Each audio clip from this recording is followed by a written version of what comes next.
MP Vemireddy Prabhakar Reddy సంచలన నిర్ణయం తీసుకున్నారు. నెల్లూరు జిల్లాలో క్వాడ్ పరిశ్రమను ఏర్పాటు చేయాలన్న ఆలోచనను విరమించుకున్నట్లుగా వేమిరెడ్డి ప్రకటించారు. 1000 మందికి ఉపాధి కల్పించాలని, పరిశ్రమ ఏర్పాటుకు కృషి చేస్తే క్వాడ్ ఎగబోతుల విషయంపై తనపై కొందరు తప్పుడు ప్రచారం చేస్తున్నారని మండిపడ్డారు.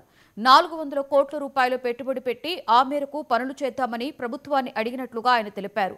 సేవ చేద్దామనుకుంటే విమర్శలు చేస్తున్నారని ఆవేదన వ్యక్తం చేశారు. ఈ మేరకు క్వాడ్స్ పరిశ్రమ ఏర్పాటు ఆలోచనను విరమించుకున్నట్లుగా ఎంపీ వేమిరెడ్డి స్పష్టం చేశారు. దాని గురించి రాస్తూ ఉండారు, మాట్లాడుతూ ఉండారు, రకరకాల మాటలు.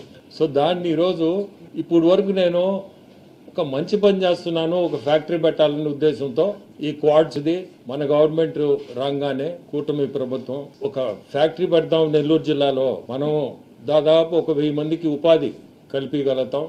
దాదాపు ఒక 400 కోట్లు పెట్టుబడి. దానికి చాలా హోంవర్క్ కూడా చేశా. చైనాకు పంపడం, దాని ఫ్యాక్టరీ గురించి డీటెయిల్డ్గా అన్ని తెచ్చుకోవడం, ఇక్కడ ల్యాండ్ ఉంటే ఆ ల్యాండ్లో పెట్టాలనే ఉద్దేశంతో పైన ప్రభుత్వం పెద్దలను కూడా అడగడం.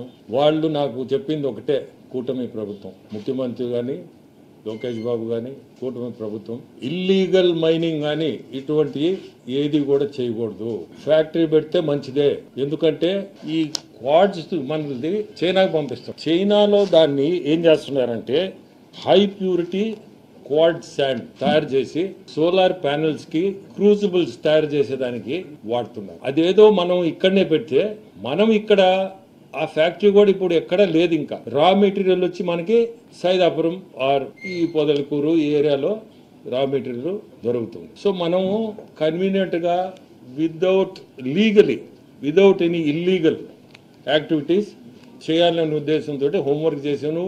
పైన పర్మిషన్ తీసుకొని వాళ్ళు కూడా very clear, no illegal mining. ప్రభుత్వం దానికి ఒప్పుకోదు. ఎక్కడ కూడా ఇల్లీగల్ చేస్తే ఒప్పుకునే సమస్య